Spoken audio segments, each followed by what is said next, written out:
भाऊसाहेब, आम्ही आमच्याकडून सर्व प्रयत्न केलेत. ऑपरेशनही व्यवस्थित झालंय, पण काय डॉक्टर? पण विशाल सध्या तरी स्वतःच्या पायावर उभा राहू शकत नाही. डॉक्टर, पण आज खऱ्या अर्थानं भाऊसाहेब गुप्ते हरला. आपला विशाल आयुष्यभर स्ट्रगलच करेल का ग? विशाल, आय एम सो सॉरी. मी तुला असं बोलायला नको होतं. रागाच्या भरात तुला नाही नाही ते बोलले. खरंच माझं चुकलं. नाही,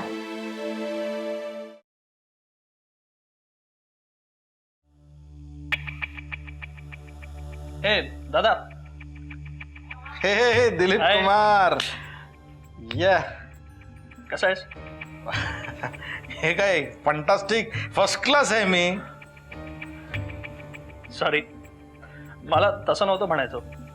म्हणजे आता कसं वाटतंय? आय एम फाईन रे. ये बेस बेस बेस. तू सांग, तू काय म्हणतोस? क्लासेस, कॉलेज, अभ्यास आणि मैत्रिणी. हा? ठीक आहे, चाललंय. Good good, keep it up. बरं, हे सगळं झालंय म्हटल्यावर तू असं खचून जाऊ नकोस बरं का. You are fighter man. You'll fight this out. अरे, आणि तुला लवकर बरं व्हावंच लागेल ना. आपल्याला आपल्या अंगणात बसून क्रिकेट खेळायचंय. येस, तुझा फायटर भाऊ आहे. असा खाली पडून राहणार नाही, खाली सारखा लढा देईल.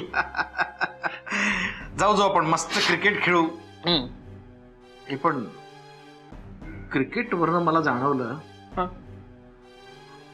की यार, मला इथे एका जागी पडल्या पडल्या ना बंद बंद असं कोंडल्यासारखं वाटतंय रे. हे आपण बाहेर लॉन मध्ये जाऊया का मस्त? अरे हो, चल. हा, चल.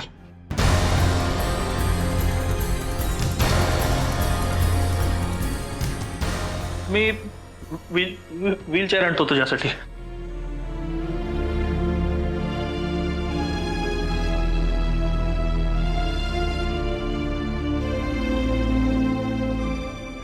Rocking chair. तू व्हीलचेअर म्हणाला तेव्हा मला पण आठवली आपली रॉकिंग चेअर. मला पण आठवते. खूप खेळायचो नाही आपण त्याच्यावर. भांडायचो रे, दोघं हिऱ्यांसारखे भांडायचो.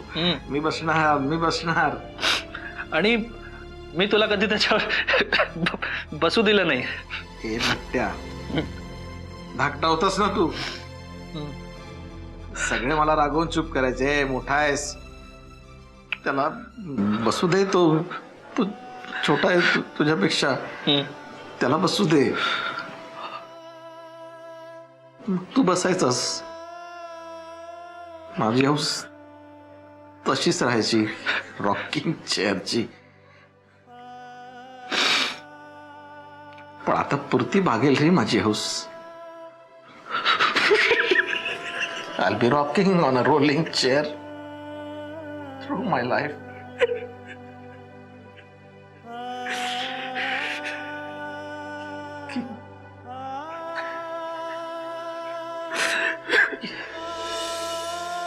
Hey, hey, young man. Don't sit crying here. Come on, buck up. जा पळ. लवकर जा, व्हीलचेअर घेऊन ये जा. आपण जाऊ बाहेर. व्हीलचेअर हा? 2 minutes.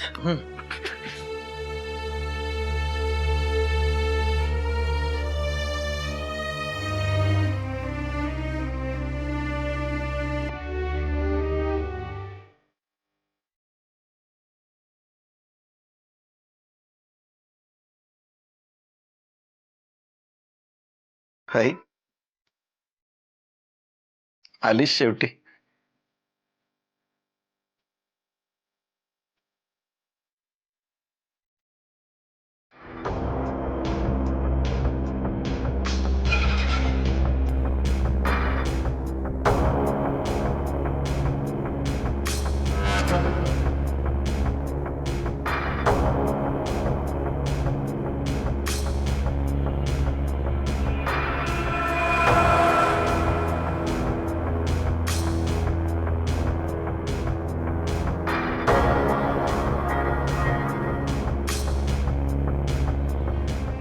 तुला नेहमी काळजी वाटायची ना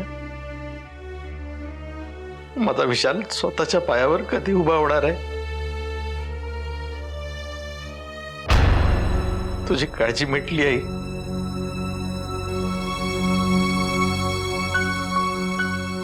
नेहमी मी सगळ्यांवर ओझ बनूनच जगलो आणि आता तर आयुष्यभर कुणाच्या ना कुणाच्या आधारावर जगावं लागणार आहे.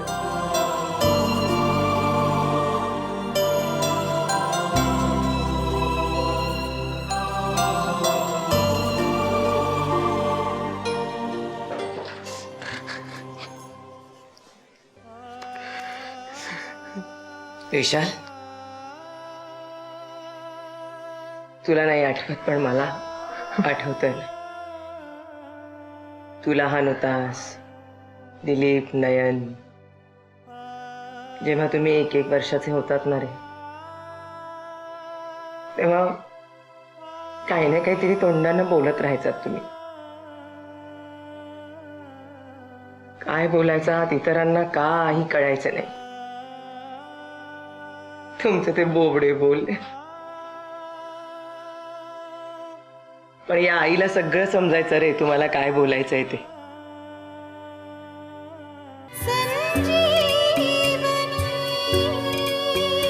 तुमच्या काय व्यथा आहेत, तुम्हाला मला काय सांगायचंय ते सगळं त्या बोबड्या बोलात पण मला समजायचं. धावायचा प्रयत्न करायचा तुम्ही त्यावेळेला.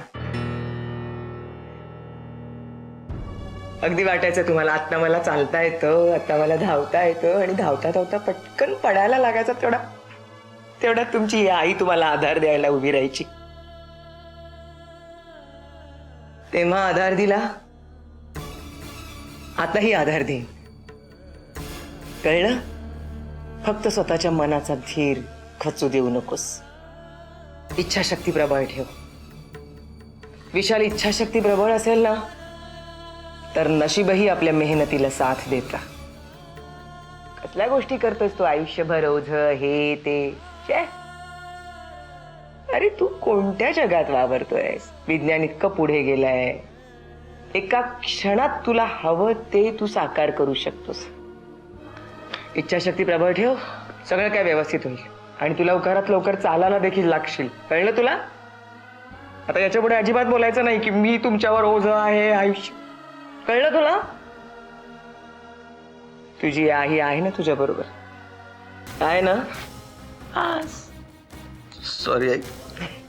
खंबीर राहायचं आणि येणाऱ्या संकटाला अगदी मोठ्या मनाने तोंड द्यायचं, सामोरं जायचं. ते संकट पण घाबरून पळून गेलं पाहिजे, है ना? हो की नाही? मग हे कसलं घेऊन बसलायस रे? होणार, सगळं व्यवस्थित होणार. हा, घाबरायचं नाही. चल तू आराम कर, आराम कर. आणि अजिबात तोंडातून हा शब्द काढायचा नाही की मी दुसऱ्यांवर ओझा आहे. मी उभा राहणार, स्वतःच्या पायावर एक दिवस उभा राहून मी माझ्या आईला दाखवून देणार. येस. आराम कर, मी आहे बाहेर. आम्ही सगळे बाहेर आहोत. चल चुप.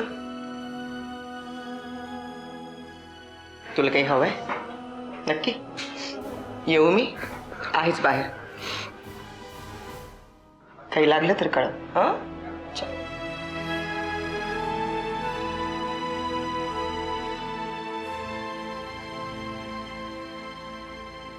I love you I.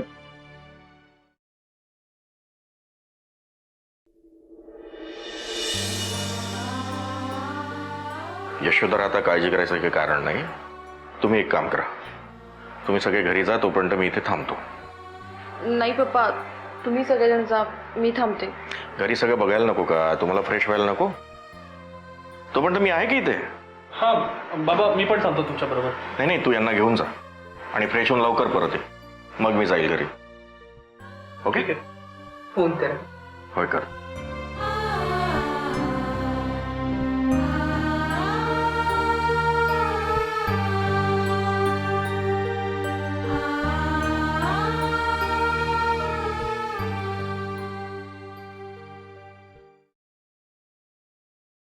Excuse me, yes, Bhausaheb Gupte. ते तिथे बसलेले आहेत. हां ठीक. थँक्यू. वेलकम.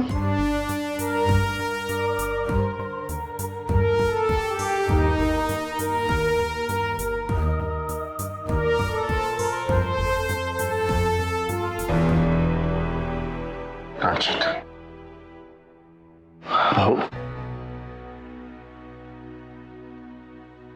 हे बघ, सांभाळ स्वतःला. अरे तूच जर असा धीर सोडलास तर वहिनींनी, मुलांनी कुणाकडे बघायचं? हा? ते सगळं ठीक आहे रणजित. माझ्या विशालच्याच बाबतीत हे सगळं कार आहे. अजून त्याच्या आयुष्याला स्थिरताही लाभली नाही आणि हा एवढा मोठा आघात त्याच्यावर. खरं सांगू रणजित, परमेश्वर परीक्षा घेतो म्हणतात ना, तेच खरं. भाऊ, हे बघ, धीर धर. सगळं काही व्यवस्थित होणार. हे बघ, तू काळजी करून स्वतःला आणखी त्रास नको करून घेऊस. पण रणजित, आता नाही सहन होत रे. अरे तुझ्यासारख्या धाडसी माणसानं हे असं वागावं? हा? अरे किती मोठ्या मोठ्या संकटातून तू अनेकांना बाहेर काढलंस. मी लहानपणापासून बघतोय तुला. तुझं खूप हालाकीत गेलं लहानपण, पण तू मोठा झालास, स्वतःच्या पायावर उभा राहिलास. पैसा, कीर्ती, यश सगळं काही मिळवलं.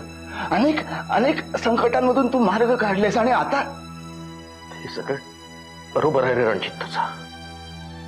पण रणजित, धाडसी असणं, कठोर असणं वेगळं. आजपर्यंत कित्येक संकटांवर मी मात केली, हे सगळं मान्य आहे मला.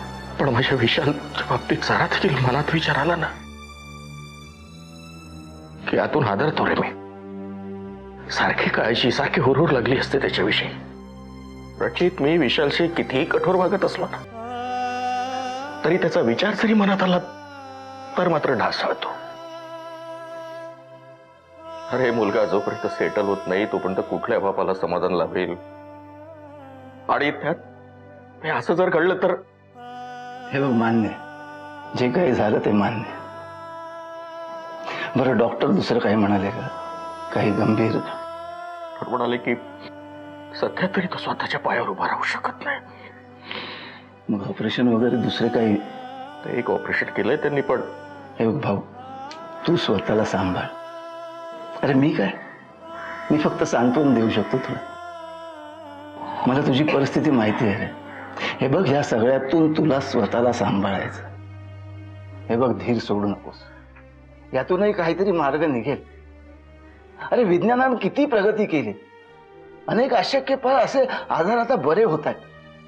हे बघ, मला खात्री आहे आपला विशाल स्वतःच्या पायावर एक दिवस उभा राहील. अरे अरे आपण दुसऱ्या डॉक्टर्सचं ओपिनियन घेऊ. डोंट वरी. हे बघ भाऊ, हे बघ, शेवटी परमेश्वरावर विश्वास ठेव. तो सगळं काही नीट करेल. खरं आहे रणजित तुझं. माणसाचे सगळे मार्ग बंद झालेत ना, त्याला एकच मार्ग दिसतो, पण तो म्हणजे परमेश्वराचा.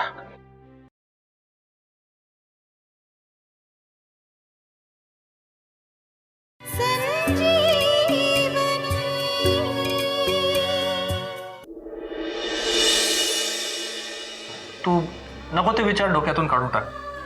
बी पॉझिटिव्ह. नाही रे दिलीप, काय सहजासहजी जायचं डोक्यातून असे विचार. तेही आहेच म्हणा. बाबा आले नाहीत अजून. Very nice. काय म्हणतोय आमचा पेशंट? बरं आहे सर. एकदम ठीक. हो. हे बघा, असं निराश होऊन चालत नाही. अहो तुम्ही नशिबवान आहात. तुमचं पूर्ण कुटुंब तुमच्या पाठीशी आहे आणि आम्ही सुद्धा आहोतच. फार लकी आहात तुम्ही. आणि तसंच काही वाटलं तर आपण आणखीन एक्सपर्टचा सल्ला घेऊ. काय? Thank you sir. अहो दुसऱ्या पेशंटच्या तुलनेत हे काहीच नाही आहे. काय? लवकरात लवकर ठीक व्हायचं आणि आपलं काम करायचं. ओके, चलो, हॅव अ नाईस डे.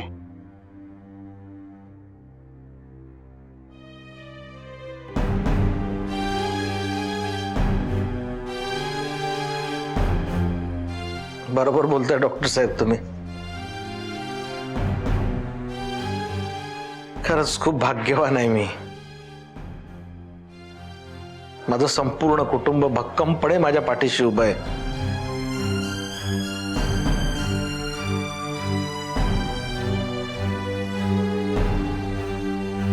पण माझं हेच कुटुंब आधीच आणि वेळीच माझ्या पाठीशी असंच भक्कमपणे उभं राहिलं असतं तर ही वेळच आली नसती डॉक्टर साहेब.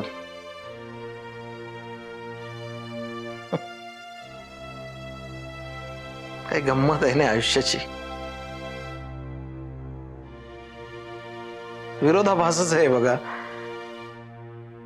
माणूस धडधाकट असतो, हातीपायी धड, चालता बोलता हसत खेळत असतो, तेव्हा कोणी त्याची कदर करत नाही. आणि असं काही अघटित घडलं की मग मात्र सगळे धावून येतात. कसं झालं, लागलं का बाळा, दुखतं का रे? खरंच नियतीचा मोठा विनोद आहे आयुष्याचा. हेच लोक सरळ तोंडाने बोलत नव्हते माझ्याशी आणि आता ते पण खरंच बरं वाटलं. देवकी आली स्वतःहून, किती काळजीनं बोलली. अपेक्षे पलीकडचं होतं.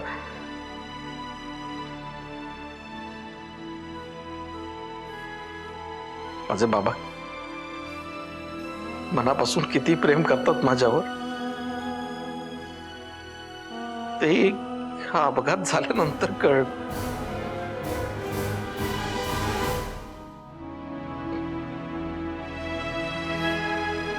माय mother is the strongest.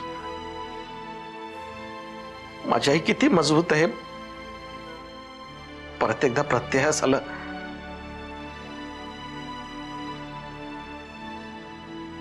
Dilip म्हणायला छोटा आहे, पण नाही,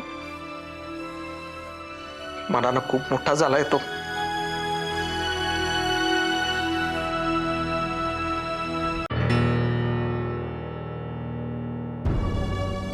नयनला देवानं डोळे दिले नाहीत,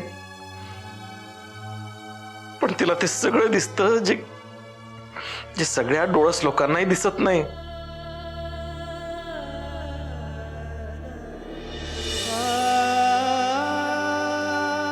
तेव्हा खरंच कुणा एकाला अशी शिक्षा देऊन जर कुटुंब असं घट्ट एकत्र येणार असेल, सगळ्या नात्यांची वीण अशी घट्ट बसणार असेल, तर तरी शिक्षा काहीच नाही रे. मी येऊन मोठी कुठलीही शिक्षा भोगायला तयार आहे.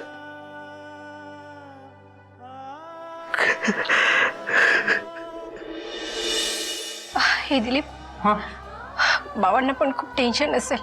एक काम कर ना, बाबांना जरा फोन कर लवकर. चल, फोन करू? काळजी असते त्यांना सर्वांची रे. देवा, माझा दादा फार चांगला आहे. प्लीज बरं कर त्याला लवकर. कधी कुणाला दुखवत नाही तो.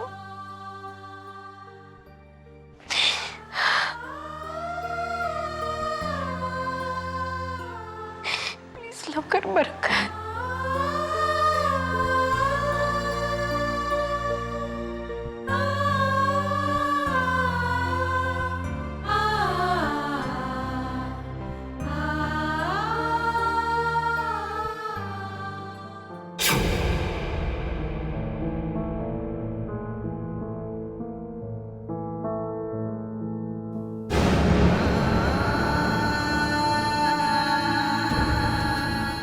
चला, आज पेशंटला डिस्चार्ज मिळणार. खुश ना? आलेच मी.